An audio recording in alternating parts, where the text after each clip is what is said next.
This year, higher levels of carbon dioxide in the air had a negative impact on the oceans, hitting marine life hard. March 2006, Northern Pacific Ocean. Water samples taken at intervals along a 5,000-mile line show that the oceans are becoming more acidic. The 3-week-long research trip collected over 2,500 samples, so the conclusions are solid and disturbing. A more acidic ocean weakens the shells and skeletons of billions of tiny sea creatures. And while they may be small, they play a big role in generating the air we breathe. Most of the oxygen in the atmosphere, like 70% plus, comes from these little critters out there, the big green engine in the blue ocean, that generates oxygen. Take away their capacity to have their little limestone shells, and we have interrupted something of absolute critical importance, not just to us, but to life as we know it. To understand how the ocean is getting more acidic, think of the seas like giant lungs. The ocean inhales when waves break, pulling air into the water. The problem is that the air the oceans are inhaling is overloaded with carbon dioxide.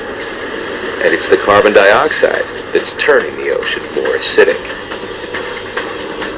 Since humans started burning large amounts of fossil fuels, the oceans have inhaled around half of our carbon emissions, dramatically slowing climate change, but paying a price in the process. Professor Ramanathan. The ocean has billions and billions of tons of water, and we used to think the few billion tons of carbon dioxide we are adding is not going to make much of a difference. But we discovered it does. While the tiny animals in the sea struggle with the effects of increasing acidity, bigger fish face a devastating method of fishing called bottom trawling. But here, there was good news. March 10th, 2006, West Coast, USA. The United States bans bottom trawling in a 150,000 square mile area stretching from Mexico to Canada. Scientists estimate that in 2006, deep ocean bottom trawling destroyed an area of seabed almost the size of Russia. High seas, bottom trawling. It's like taking a bulldozer to catch songbirds and squirrels. You destroy the ecosystem and you shake out a few pounds of protein. As shallow water fish stocks get wiped out, fishermen are going deeper. Now, deep ocean species like orange roughy and Chilean sea bass are on the menu around the world. The problem is that deep sea fish like these grow and reproduce slowly. Some may take 20 years to mature, and then live up to 80 years more. And that little fish, that little orange fish that's on your plate, may be older than your great-grandparents.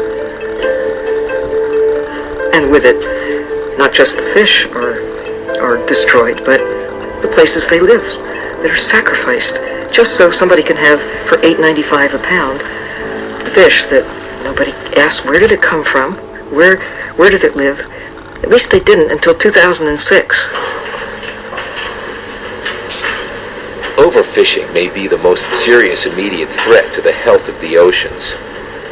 A study released on November 1st predicted that uncontrolled fishing would wipe out most wild fish stocks in only 40 years. But one major development in 2006 can help reverse this deadly trend.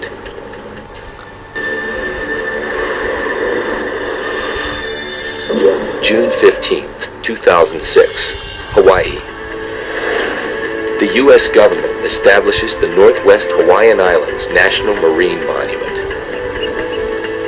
This 140,000 square mile reserve will work like a giant incubator for fish. Thousands of species thrive here, including the endangered Hawaiian monk seal, green sea turtles, and 14 million seabirds.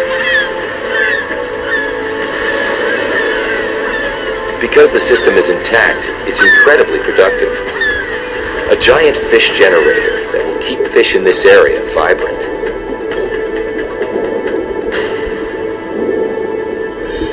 What a concept.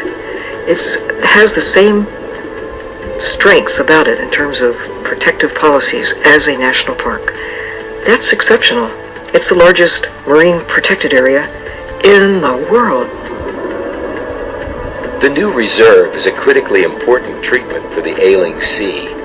Stronger medicine may be needed to remedy rising acidity in the ocean. Scientists are convinced the solution to that problem is cleaning up the air.